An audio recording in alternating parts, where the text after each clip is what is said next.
menggerakkan hati. Negeri ini memanggilmu kawan, belajar. Assalamualaikum warahmatullahi wabarakatuh. Bismillah walhamdulillah wassalatu wassalamu ala rasulillah wa ala alihi wa ashabihi wa man tabi'ahu wa ba'da. Amma ba'du, subhanaka la ilma lana illa ma 'allamtana innaka antal alimul hakim, la haula wa la quwwata illa billahil aliyyil azim. Yang terhormat Kepala Sekolah Negeri 4 Karangkamiri, Ibu, Bapak Guru yang kami hormati, pada pertemuan kali ini saya di sini sebagai moderator dalam acara pengimbasan program pendidikan guru penggerak angkatan 6 modul 1.4 budaya positif. Adapun acara pada pertemuan kali ini ada 3. Yang pertama pembukaan, yang kedua sambutan, dan yang ketiga penyampaian materi. Supaya berkah, mari acara ini kita mulai dengan pembacaan basmalah bersama-sama. Bismillahirrahmanirrahim. Baik Bapak Ibu semuanya, untuk acara selanjutnya yaitu sambutan dari Bapak Kepala Sekolah Negeri 4 Karangkamiri. Waktu dan tempat kami persilahkan.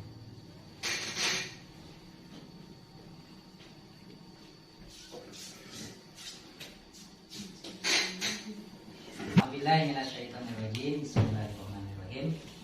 Wassalatu wassalamu ala rasulillah wa ala alihi wa sahbihi wa mawala. Bismillahirrahmanirrahim.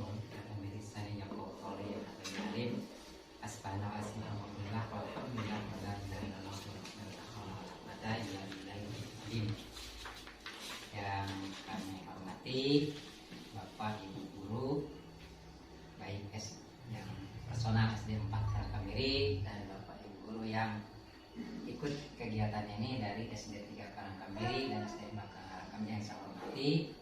Pertama-tama adalah kita panjatkan pengimbasan guru penggerak angkatan ke-6 atas nama Ibu Irna Risnawati SPDI. Mudah-mudahan acara ini dapat berjalan lancar dan mendapat ridho Allah Subhanahu wa taala. Amin ya rabbal alamin. Juga ada salawat dan salam semoga selamanya dilimpahkan kepada junjungan kita yaitu Nabi Muhammad SAW, keluarga, sahabat, para tabi'in dan juga kita semua semoga mendapatkan syafaat dari beliau jaga di yaumil qiyamah. Amin ya rabbal alamin.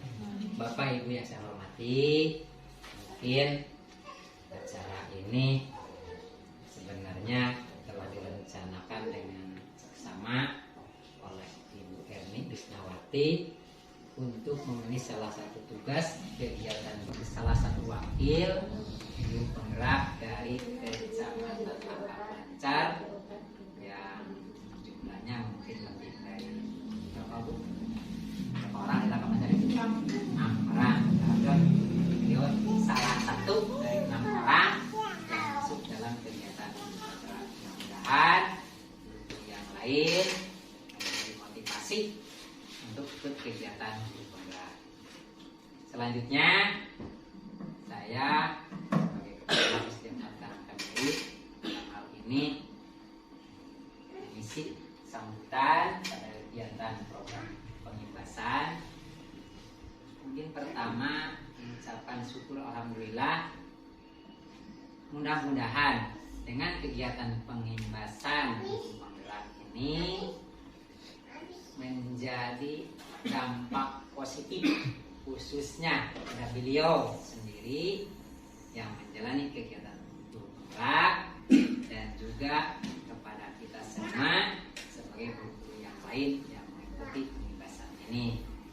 Saya berharap kepada beliau semoga dalam pelaksanaan pengimbasan ini menjadi efek positif ya, sesuai dengan budaya positif positif bagi dunia pendidikan, khususnya untuk diri beliau sendiri, karena dengan kegiatan guru penggerak ini secara tanda kutip tentunya di dunia pendidikan.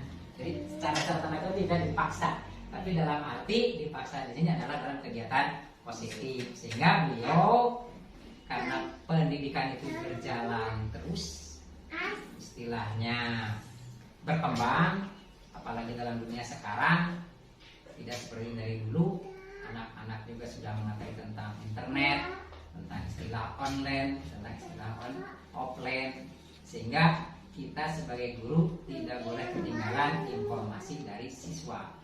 Nah, salah satunya dengan ada budaya penggerak ini, budaya program pendidikan minimal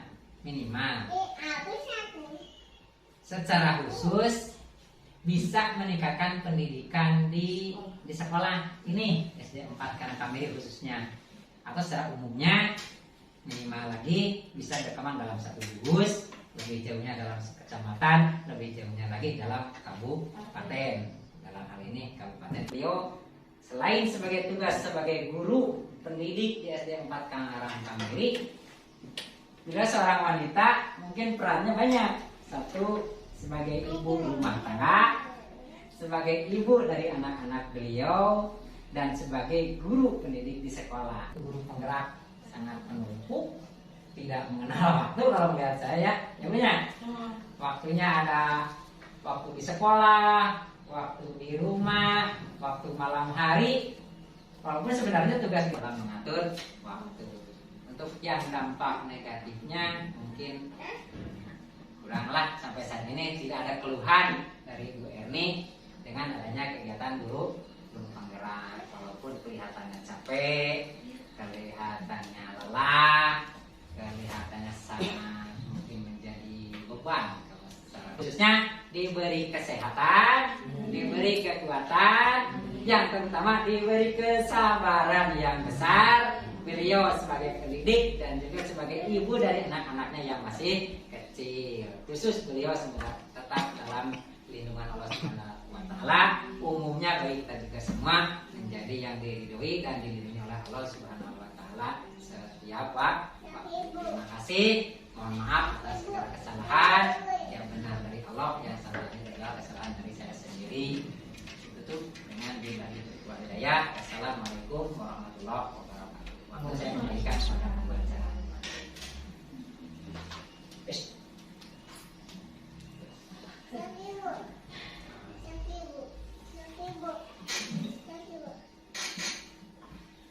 Kami ucapkan terima kasih kepada Bapak Kepala Sekolah Negeri 4 Karangkamiri atas sambutannya.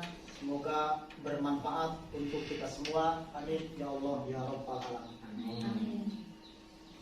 Ibu bapak semuanya, untuk acara selanjutnya yaitu penyampaian materi yang langsung akan disampaikan oleh Ibu Erni Risnawati SPDI. Kepadanya kami persilakan. Assalamualaikum warahmatullahi wabarakatuh.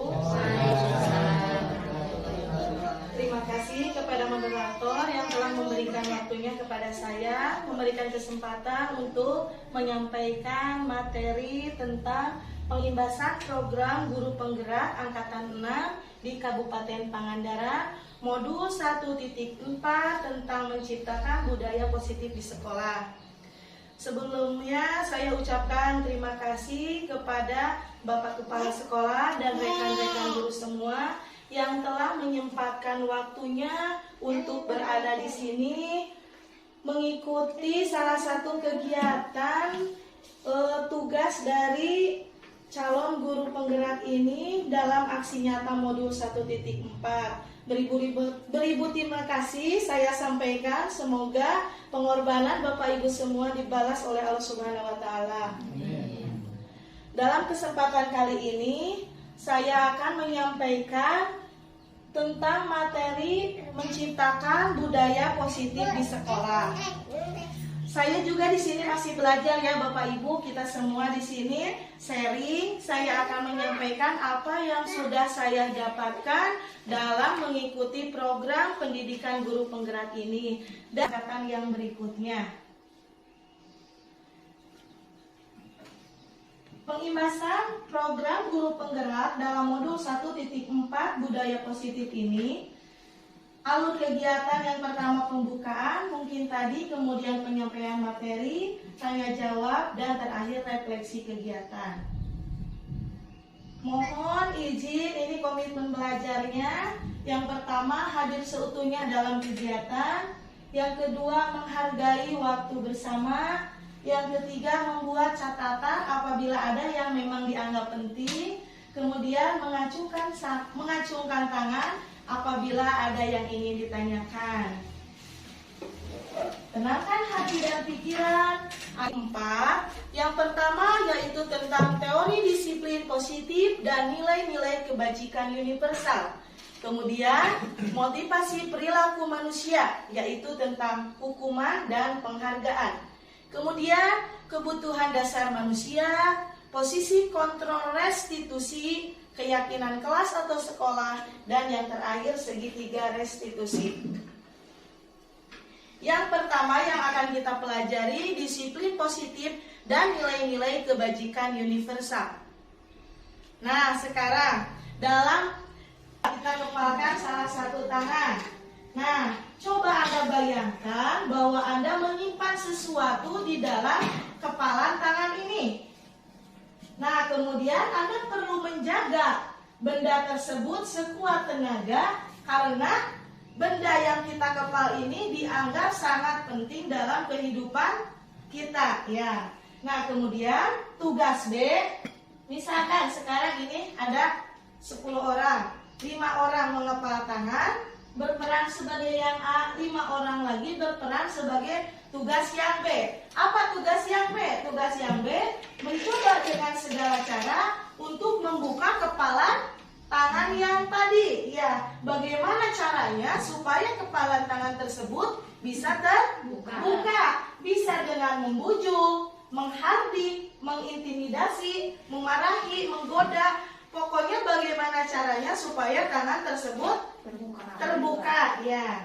Nah, sekarang coba buka teman kepala tangan yang di sebelahnya. Bapak kepala.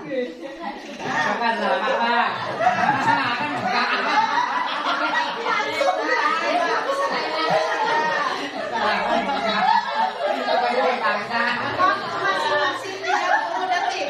Kita pertahankan yang benar. Pertahankan jangan sampai terbuka. Ya, bagaimana caranya? Ya, waktunya sudah habis.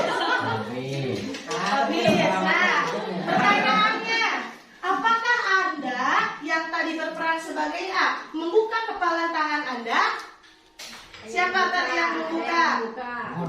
Jelaskan alasannya kenapa tadi Bapak membuka kepalan tangannya. Karena di samping saya, Bapak yang meminta saya untuk bersalaman. Jadi Bapak tergoda ya. Nah, kemudian apakah ada yang B menutup kepalan tangan Anda tetap tidak membuka? Ada yang tidak. Nah, kenapa? Yang tadi mempertahankan kepalan tangannya, kenapa tidak sampai membukanya? Tadi Bu Erna kelihatannya tetap apa? Apa alasannya, Bu? Dijaga supaya tidak terbuka. Dijaga supaya tidak sesungguhnya siapa yang memegang kendali? Nah, berarti siapa yang memegang kendali untuk membuka atau menutup tangan?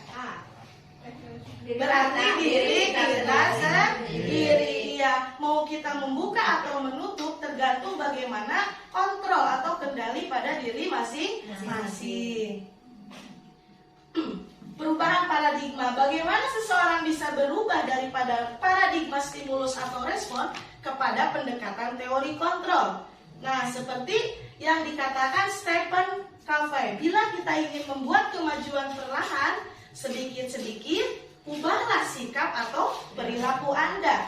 Nah, kemudian bila kita ingin memperbaiki cara utama kita, maka kita perlu mengubah kerangka acuannya. Ubahlah bagaimana Anda melihat dunia, bagaimana Anda berpikir tentang manusia. Ubahlah paradigma, skema pemahaman, penjelasan aspek tertentu supaya adanya perubahan ke arah yang lebih besar. Nah, ini teori kontrolnya.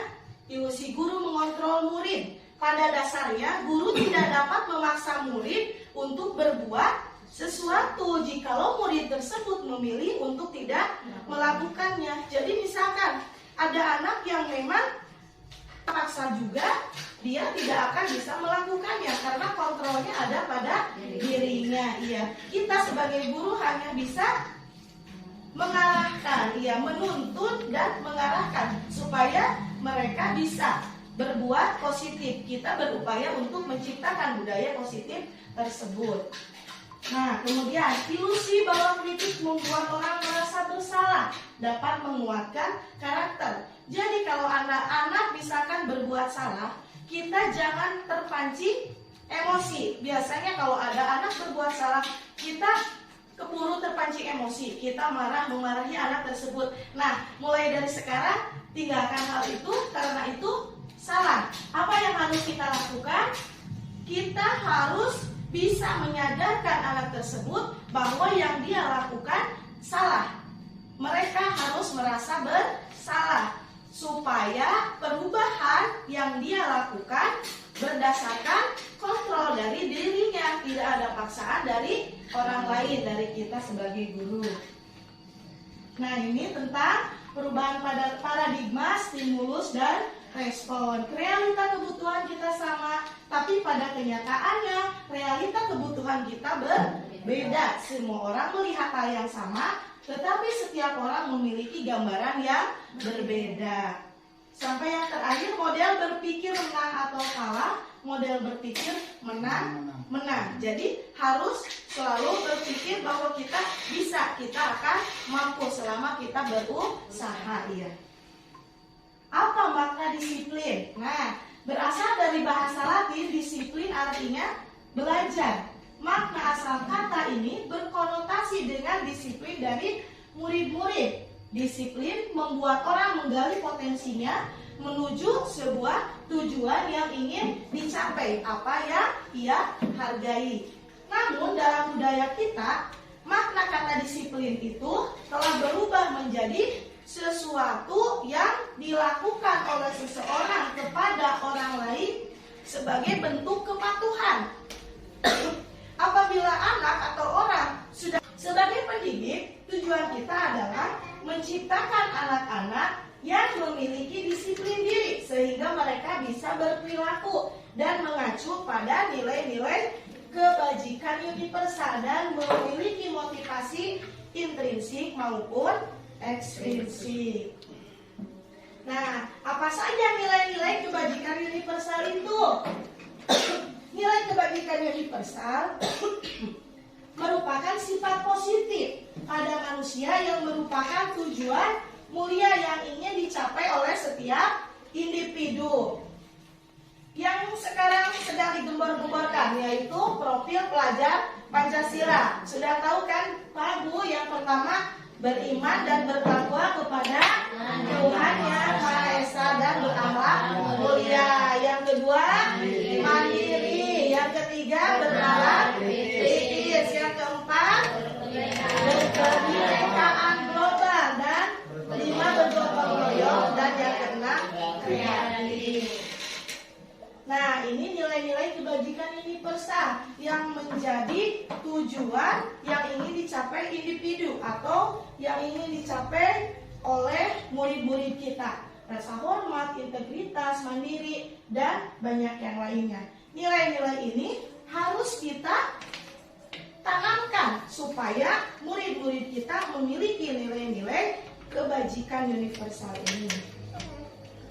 Kemudian yang kedua, teori motivasi, hukuman, penghargaan, dan restitusi. Mungkin materi ini sebenarnya sudah sering kita lakukan bahkan setiap hari tentang motivasi, hukuman, penghargaan, dan restitusi. Menurut Ki Hajar Dewantara ini, merdeka itu artinya tidak hanya terlepas dari perintah, tetapi cakap dalam memerintah diri sendiri. Jadi sebelum kita memerintahkan kepada murid-murid kita, maka kita juga harus bisa melakukannya. Atau apabila melakukan sesuatu, kita memberi contoh terlebih dahulu. Nah, ini hukuman dan penghargaan. Beda sedikit, beda tipis antara hukuman dan penghargaan. Namun keduanya bisa berdampak yang tidak baik ya Pak. Menjalankan peraturan atau keyakinan kelas. Nah, jadi kita di kelas itu harus membuat keyakinan kelas dulu, supaya anak-anak apabila ada yang berbuat salah, mereka bisa meyakini apa yang mereka buat itu adalah hal yang salah.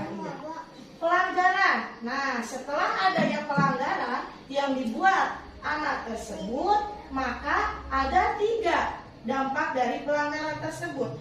Kita akan melakukan yang mana? Yang pertama ada hukuman, yang kedua ada konsekuensi, dan yang ketiga ada restitusi. Melihat kesalahan anak, biasanya kalau kita terpancing emosi, yang kita berikan kepada anak tersebut, biasanya kita langsung memberikan apa? Hukuman. Hei, kenapa kamu membuang sampah sembarangan? Kan suka ada yang langsung dihukum, misalkan push up ya, atau suruh lari. Nah, itu sebenarnya tidak boleh. Berarti apa yang harus kita berikan? Antara konsekuensi dan restitusi. Kalau misalkan di dalam kelas kita sudah membuat keyakinan, kita harus disiplin membuang sampah pada tempatnya. Berarti apabila ada anak yang membuang sampah sembarangan, apa konsekuensi yang harus dia dapatkan? Mengambil sampah tersebut, kemudian membuangnya sendiri ke tempatnya. Nah, itu termasuk konsekuensi, bukan hukuman. Karena tadinya sudah dibuat komitmen terlebih dahulu. Kemudian kalau restitusi, apabila misalkan ada anak yang bertengkar, kita jangan terpancing emosi, tapi kita panggil dulu, tanyakan dulu penyebab mereka bertengkar. Kemudian kita harus bisa menyadarkan mereka apa yang mereka lakukan itu merupakan sebuah kesalahan. Hukuman bersifat tidak terencana atau tiba-tiba. Karena kita terpancing emosi, maka kita spontanitas akan memberikan hukuman kepada anak. Kalau konsekuensi sudah terencana, sudah disepakati dulu, sudah dibahas dan disetujui oleh murid dan guru. Makanya kita membuat kesepakatan kelas supaya kita bisa memberikan konsekuensi apabila ada anak didik kita yang berbuat salah. Jadi bukan hukuman yang kita berikan, melainkan konsekuensi. Iya.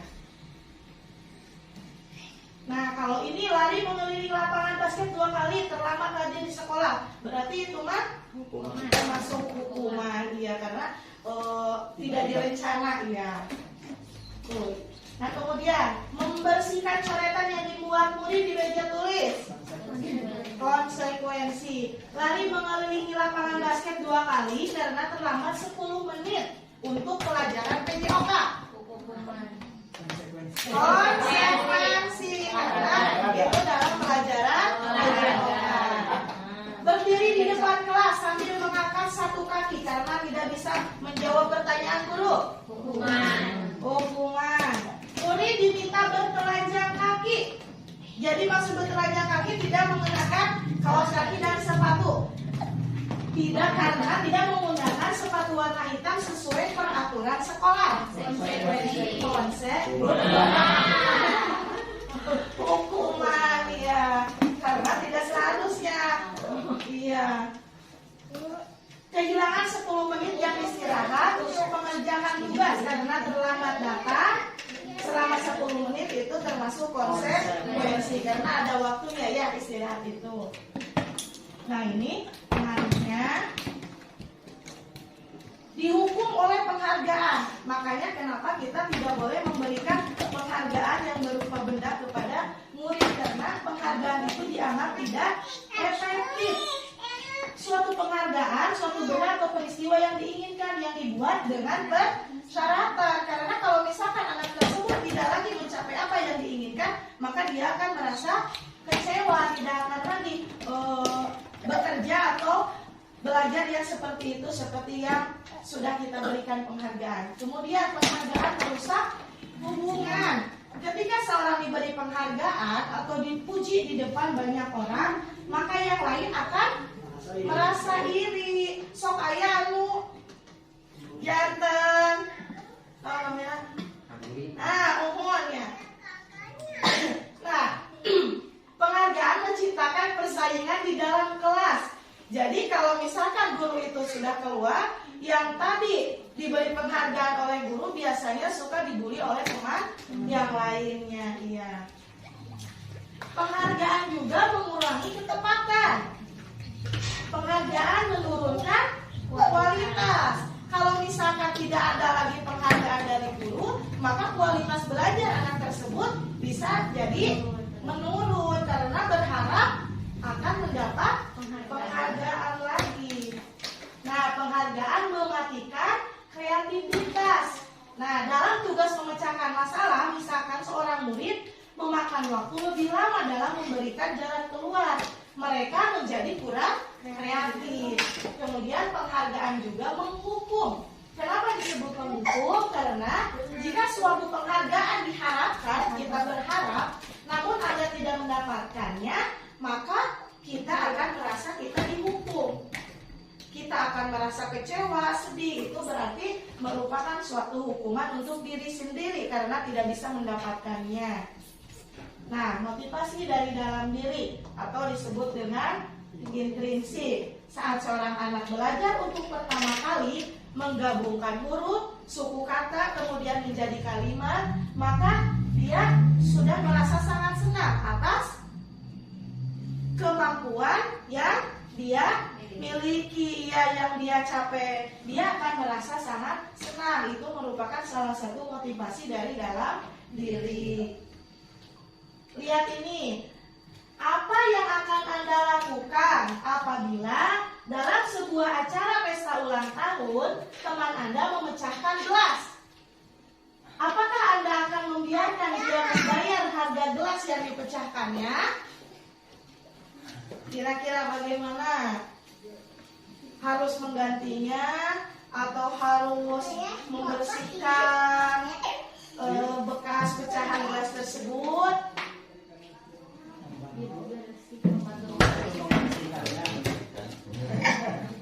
Nah, bila ada seseorang berbuat salah kepada Anda, ketika mereka menawarkan sebuah tindakan untuk memperbaiki kesalahan mereka, kemungkinan besar jawaban Anda adalah menolak tawaran itu.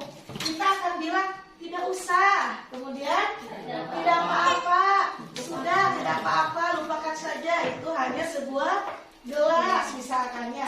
Nah, kebiasaan kita selama ini, bila ada orang yang berperilaku salah kepada kita, maka kita langsung memaafkan atau bahkan kita melakukan sesuatu yang membuat mereka tidak nyaman atau merasa bersalah. Kita cenderung untuk berfokus pada kesalahan daripada mencari cara bagi orang yang membuat kesalahan tersebut. Bagaimana caranya untuk memperbaiki diri? Kita lebih fokus pada cara mereka membayar kesalahannya. Jadi kalau misalkan yang tadi memecahkan gelas, berarti kita fokus dia ingin mengganti gelas tersebut. Tetapi kita tidak usah, tidak apa-apa, kita langsung memaafkan. Nah, kesalahan mereka daripada mengembalikan harga diri mereka. Jadi sebenarnya yang harus kita lakukan, bagaimana caranya supaya yang berbuat salah itu merasa kalau dirinya berbuat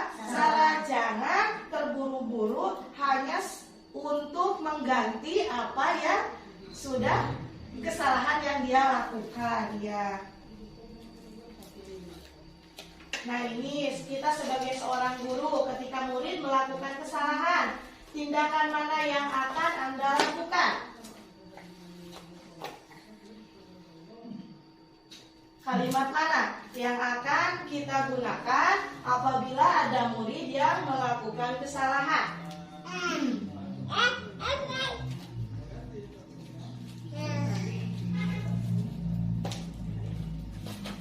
Yang pertama pasti kita bertanya kepada murid tersebut, kenapa kamu melakukan itu? Ya, kenapa kamu melakukan sesuatu yang memang seharusnya tidak dilakukan? Nah, ini kalau kita melihat kesalahan, ini yang disebut dengan restitusi. Proses menciptakan kondisi bagi murid untuk memperbaiki kesalahan mereka sehingga mereka bisa kembali pada kelompok mereka dengan karakter yang lebih kuat. Jadi tidak lagi diolok-olok, tidak lagi mengulangi kesalahannya kalau misalkan mereka berbuat salah. Ciri-ciri restitusi itu yang pertama menebus kesalahan, namun belajar dari kesalahan, kemudian memperbaiki hubungan. Jangan sampai setelah kejadian tersebut tetap menjadi bermusuhan ya. Kemudian tawaran bukan paksaan, menuntun untuk melihat ke dalam diri, mencari kebutuhan dasar, apa kekurangan anak tersebut atau apa yang ingin dicapai anak tersebut sampai mereka melakukan kesalahan. Kemudian restitusi diri adalah cara yang paling baik. Fokus pada karakter, bukan tindakan yang tadi. Jadi kita jangan menghukum, tapi kita lebih ke konsekuensi atau restitusi.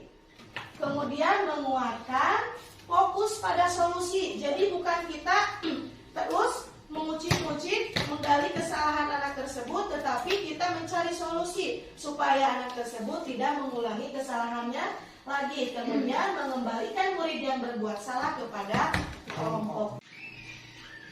Untuk pembelajaran yang ketiga yaitu materi tentang keyakinan kelas. Mengapa tidak peraturan kelas? Kenapa mesti keyakinan kelas? Nah, ini pembentukan keyakinan kelas. Keyakinan kelas itu bersifat lebih abstrak daripada peraturan yang lebih rinci dan lebih konkret. Keyakinan kelas berupa pernyataan-pernyataan universal dalam bentuk hal yang positif. Yang ketiga, keyakinan kelas hendaknya tidak terlalu banyak sehingga akan mudah diingat oleh murid dan juga oleh gurunya. Kemudian keyakinan kelas sebaiknya sesuatu yang dapat diterapkan di lingkungan sekolah tersebut. Semua warga kelas hendaknya ikut berkontribusi dalam pembuatan keyakinan kelas. Jadi setiap anak akan menyumbangkan satu kebijakan universal berupa keyakinan kelas tersebut, kemudian ditampung oleh guru kelasnya masing-masing. Kemudian yang terakhir, bersedia meninjau kembali keyakinan kelas dari waktu ke waktu. Nah, kembalikan barang ke tempatnya. Berarti keyakinan kelasnya itu tanggung jawab. Dilarang mengganggu orang lain. Apa kira-kiranya? Dilarang mengganggu orang lain. Saling menghormati. Hadir di sekolah 15 menit sebelum pembelajaran dimulai. Komitmen ya atau disiplin. Dilarang melakukan kekerasan, keamanan atau saling menghormati. Dilarang merokok, kesehatan atau menghormati orang lain karena asap rokok itu mengganggu kenyamanan orang lain. Gunakan masker, kesehatan juga keamanan. Nah, prosedur pembentukan keyakinan kelas. Yang pertama yang harus dilakukan, bercurah pendapat tentang peraturan yang perlu disepakati. Seperti yang sudah dikatakan tadi, setiap anak mencurahkan pendapatnya masing-masing, kemudian ditampung oleh gurunya. Kemudian mencatat semua masukan dari murid atau warga sekolah. Yang ketiga, mengganti kalimat dalam bentuk negatif menjadi positif. Misal kalimat negatif itu jangan berlari di kelas. Nah, kita ganti menjadi berjalanlah di kelas atau koridor. Jadi kita jangan sampai menggunakan kalimat yang negatif untuk membuat keyakinan kelas. Kemudian yang keempat, tinjau kembali daftar curah pendapat yang sudah dicatat. Tinjau ulang keyakinan sekolah secara bersama-sama. Semua warga kelas dipersilakan meninjau ulang dan menyetujui dengan menandatangani. Kemudian keyakinan sekolah atau kelas selanjutnya bisa diletakkan di dinding kelas, ditempel supaya setiap hari anak tersebut bisa membaca dan mudah mengingatnya. Nah, ini contohnya ya Bu. Kalau di kelas rendah kalimatnya lebih sederhana dibanding dengan di kelas yang tinggi, kelas 5 dan kelas 7 yang ada di SLTA. Jadi versi kalimatnya yang berbeda, tapi maknanya sama, tetap harus menggunakan kalimat yang positif. Setiap anggota kelas perlu belajar, itu untuk kelas 1. Kalau untuk kelas 5, selalu bersikap positif, senantiasa menjadi diri terbaik. Kalau yang kelas tinggi, kami meyakini bahwa sangat penting untuk menghormati semua orang dan barang milik orang lain. Beda dalam penggunaan kalimatnya saja. Kegiatan pendalaman keyakinan kelas. Nah, guru tugasnya mengajar, sedangkan murid belajar. Guru mendidik, murid mencoba. Guru menjawab pertanyaan, murid menghasilkan yang terbaik dari dirinya. Nah, menyakiti atau disakiti bukanlah tugas guru, juga bukan tugas murid menyakiti atau disakiti. Jadi tidak boleh ya kita menyakiti, murid juga tidak berhak untuk disakiti. Nah, kemudian yang keempat, kebutuhan dasar manusia. Setiap anak yang melakukan kesalahan itu berarti mereka sedang membutuhkan apa yang diperlukan dalam dirinya. Kebutuhan manusia itu pada dasarnya, nah ada 5. Yang pertama, bertahan hidup. Yang kedua, kasih sayang dan rasa diterima. Yang ketiga, kebebasan. Yang keempat, kesenangan. Dan yang terakhir, penguasaan. Kalau misalkan ada anak tersebut di kelasnya inginnya selalu diperhatikan oleh guru, kita harus mencari tahu kebutuhan apa yang ingin didapatkan anak tersebut. Kalau misalkan di rumahnya ternyata profil keluarga di rumahnya itu dari keluarga yang terpecah ya, orang tuanya bercerai, berarti dia membutuhkan kasih sayang dan rasa ingin diterima di kelasnya. Jadi dia ingin diperhatikan lebih oleh gurunya. Makanya kita tidak boleh terpancing emosi. Iya. Nah, contohnya Abil terlalu keras di rumahnya, jadi dia ingin mendapatkan kasih sayang dan perhatian lebih di sekolah, cari perhatian terus setiap kegiatan. Ayah yang tiap sekolah ayahnya Pak. 5 kebutuhan dasar manusia. Yang pertama, kebutuhan bertahan hidup. Nah, contohnya alasan karena lapar dan orang tuanya tidak membawakan doni bekal makan siang. Nah, berarti dia tindakannya tersebut kepada orang tua sehingga orang tuanya jadi memperhatikan dia. Jadi bagaimana caranya melakukan suatu kegiatan di sekolah supaya menarik perhatian guru, yang akhirnya nanti guru akan memanggil orang tuanya dan dia akan merasa diperhatikan oleh orang tuanya. Yang ketiga, penguasaan atau pengakuan atas kemampuan yang dimiliki oleh dirinya. Misalkan di kelas dia merasa aku mah tidak bisa apa-apa, akhirnya ada yang suka diam ketika belajar, tidak merespon. Ada yang sebaliknya, dia hiperaktif ya. Apabila jawaban doni adalah dia merasa hebat karena temannya jadi takut dengan dia dan menuruti keinginannya. Ingin jago kalau bahasa di kitanya, ingin menguasai semua kelas supaya teman-temannya tunduk nurut sama dia. Iya. Yang keempat, kebebasan, kebutuhan akan pilihan. Nah, kebutuhan akan kemandirian, otonomi, memiliki pilihan dan mampu mengendalikan arah hidup seseorang. Nah, contohnya Doni merasa bosan dekat dengan makanan yang dibekalkan oleh ibunya dari rumah karena ibunya selalu memberinya bekal yang sama. Oleh karena itu dia ingin mencoba makanan teman-temannya yang beraneka ragam. Jadi suka ada anak yang selalu meminta punya temannya karena dia merasa bosan dengan pemberian orang tuanya. Yang kelima, kesenangan, yaitu kebutuhan untuk merasa senang. Kebutuhan akan kesenangan yaitu untuk mencari kesenangan, bermain dan juga tertawa. Karena pada dasarnya anak itu tidak, dunianya itu bermain, harus selalu bahagia. Kita memberikan pelajaran juga, jangan sampai anak merasa jenuh, bosan karena pembelajaran yang kita berikan membuat dia monoton ya. Jadi kita harus bisa-bisanya menggunakan strategi pembelajaran yang menggugah atau memotivasi anak tersebut supaya dia menjadi senang mengikuti pembelajaran yang kita berikan.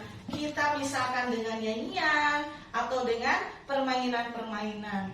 Materi pembelajaran akan lebih mudah diingat oleh siswa apabila kita menggantinya atau menerapkan dalam sebuah lagu atau dalam sebuah nyanyian. Begitu pula dengan permainan, anak-anak dibawa untuk keluar kelas, kita praktek langsung di lapangan. Nah, itu akan lebih berkesan kepada anak. Nah, ini tugas mandiri. Linknya sudah saya share di grup WA. Pembelajaran yang kelima yaitu posisi kontrol.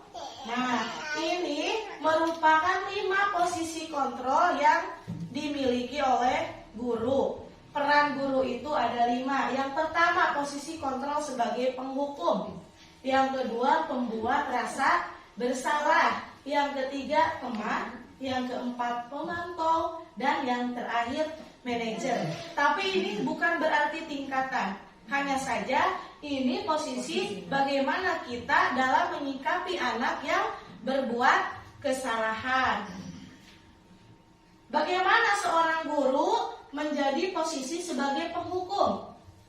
Seorang penghukum bisa menggunakan hukuman fisik maupun verbal. Orang-orang yang menjalankan posisi penghukum senantiasa mengatakan bahwa sekolah memerlukan sistem atau lebih menekankan kepada murid-murid lebih dalam lagi. Biasanya kalau penghukum itu nada suaranya lebih tinggi, matanya melotot, jarinya nunjuk, iya. Kemudian menghardik ke anak tersebut, dan biasanya ada kalimat patuhi aturan saya atau kamu selalu saja salah. Kenapa kamu berbuat seperti itu? Nah, itu umumnya memang spontanitas apabila kita melihat anak yang berbuat salah. Tapi setelah kita mengetahui tentang yang sebenarnya posisi kontrol itu, sebenarnya posisi penghukum itu tidak boleh kita lakukan. Lalu apa yang terbaiknya? Nah, setelah penghukum ada pembuat merasa bersalah. Ini dampaknya akan lebih bagus lagi. Karena dengan guru menjadi posisi pembuat merasa bersalah, anak tersebut akan merasa bahwa dirinya memang telah melakukan kesalahan. Jadi kita tidak memaksa untuk anak tersebut mengakui kalau yang dia lakukan bersalah, tetapi dengan pertanyaan-pertanyaan yang kita berikan, nanti anak tersebut akan mengakui dengan sendirinya kalau yang dia lakukan adalah bersalah. Iya, ibu sangat kecewa sekali dengan kamu. Itu ciri dari pembuat merasa bersalah. Gimana coba kalau orang tuamu tahu kamu begini? Nanti dia akan merenung, kemudian merasa bersalah. Oh iya bu, saya salah, saya minta maaf supaya nanti tidak terulang kembali. Jadi si anak tidak menggerutu. Kalau kita penghukum, depan kita iya mangut-mangut, tetapi di belakang dia akan menggerutu, ya tidak dengan kesadarannya. Berjanji tidak akan mengulangi, tapi tidak dengan kesadarannya sendiri. Ya, yang ketiga, posisi guru sebagai teman. Nah, sebagai teman ini, anak akan merasa lebih akrab dengan guru. Ya, teman nada suaranya biasanya ramah, lebih akrab, ada bercandanya. Kemudian bahasa tubuh, misalkan dekat dengan murid, kemudian mata dan senyum jenaka. Bagaimana layaknya mereka berbicara dengan teman-temannya. Contoh kalimatnya, ayo bantulah demi ibu ya, atau demi bapak ya. Ya sudah, kali ini tidak apa-apa, nanti ibu bereskan, tapi jangan sampai hal tersebut terulang kembali. Nah, ini yang terakhir sebagai manajer. Ini yang paling bagus ya, posisi guru sebagai kontrol manajer. Guru berbuat sesuatu bersama dengan murid, mempersilahkan murid mempertanggungjawabkan perilakunya, mendukung agar murid tersebut menemukan solusi dari permasalahannya sendiri. Nada suaranya itu lebih tulus, bahasa tubuhnya tidak kaku. Kemudian mendekat ke murid layaknya tadi sebagai teman. Tidak ada acung-acung tangan, tidak ada mata melotot ataupun suara yang tinggi. Ya, apa yang kita yakini? Nah, kita tanyakan kembali tentang keyakinan kelas yang sudah disepakati bersama di kelas. Kemudian, jika kamu meyakininya, apakah kamu bersedia memperbaikinya? Nah, nanti anak-anak akan menjawab. Kalau misalkan dia tidak hormat atau menggunakan bahasa yang kasar, berarti tadi keyakinan kelasnya saling menghormati. Apa yang dilanggarnya? Berarti dia tidak menghormati kepada guru dan sesama. Kemudian, apa rencana kamu untuk memperbaiki hal ini? Akan lebih berkata sopan atau berkata jujur, lebih menghargai dan menghormati orang lain. Nah, yang kelima tentang segitiga restitusi. Segitiga restitusi ini merupakan dari permasalahan yang tadi untuk mencari solusi bagaimana pemecahannya. Apa saja yang dilakukan dalam segitiga restitusi? Yang pertama, menstabilkan identitas dulu. Tanya, kenapa kamu sampai berbuat seperti itu? Kemudian validasi tindakan yang salah. Menurut kamu, apakah yang kamu lakukan itu sudah benar atau salah? Nanti anak akan menjawab dengan sendirinya, iya bu, saya sudah berbuat salah. Kemudian menanyakan keyakinan. Kamu masih ingat tidak keyakinan kelas yang sudah kita buat dan kita sepakati? Lalu kenapa kamu melanggarnya? Apa yang bisa kamu lakukan supaya tidak terulang kembali? Kemudian kita mencarikan solusi. Jadi tidak tidak memvonis kalau dia itu salah, tapi kita sama-sama mencari solusi supaya kesalahannya tidak terulang kembali. Nah, ini kata-katanya, berbuat salah itu hal yang manusiawi, tidak ada manusia yang sempurna. Jadi tidak langsung menghadik, menghukum anak itu. Kemudian, padahal kamu bisa melakukan yang lebih buruk dari ini ya, tapi kamu bisa melakukannya sampai hal ini saja. Kemudian, nah ini yang menanyakan keyakinan, apa yang kita percaya sebagai kelas atau keluarga, nilai umum yang telah kita sepakati. Nah, mungkin itu materi yang bisa saya sampaikan. Semoga bisa bermanfaat, khususnya buat saya sendiri, umumnya untuk Bapak Ibu semuanya. Mudah-mudahan kita bisa menerapkannya di kelas masing-masing, di sekolah masing-masing, supaya bisa tercipta budaya yang positif di sekolah. kita berharap setelah materi ini kita bisa melakukan perbaikan, meningkatkan lagi apa itu nilai positif yang harus kita tanamkan pada diri kita sebagai guru juga kepada peserta didik. Mudah-mudahan bermanfaat. Terima kasih atas perhatian dan waktunya. Mohon maaf karena banyak kesalahannya. Wabillahi taufiq wal hidayah. Wassalamualaikum warahmatullahi wabarakatuh. Waalaikumsalam.